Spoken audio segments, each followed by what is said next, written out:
Ang araw-araw na traffic na kalbaryo ng maraming pasahero mas bumigat pa raw ngayon dahil sa Christmas rush. Live mula sa Quezon City, may unang balita si James Agustin. O James, may dumadaan sa busway?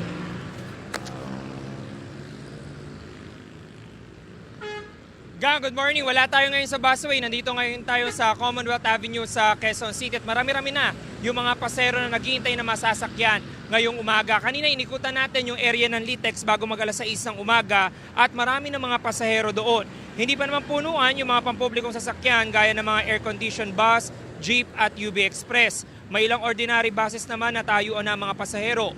Paglagpas naman sa Commonwealth Market, naiipon din yung mga pasahero. Marami rin masasakyan pero may ilang jeep na punuan na. Sabi ng mga pasahero na amin nakausap, napansin nilang pagpasok ng buwan ng Disyembre ay pahirapan na raw talaga ang pag-commute. Sobrang hirap po, siksikan po, tapos paunahan po sa sakayan.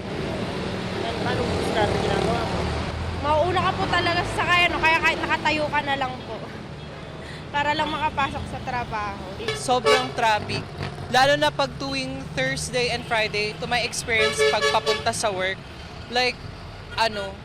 kasi kahit dito lang ako, talagang nag-spend pa ako ng at most na yung 45 minutes para lang makasakay. Paano nagiging diskarte nyo? Well, last option ko na is mag-book ng mga motor. And wala, yun talaga. Diskarte ko na lang is magising ng maaga.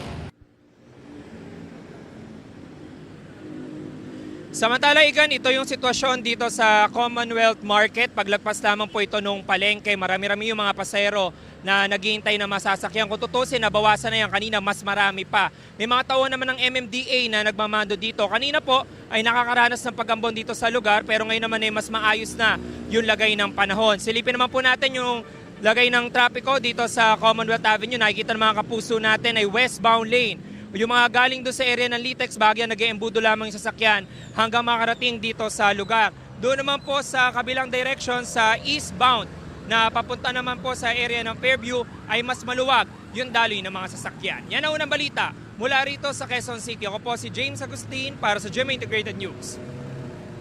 Igan, mauna ka sa mga balita, mag-subscribe na sa GMA Integrated News sa YouTube para sa iba't ibang ulat sa ating bansa.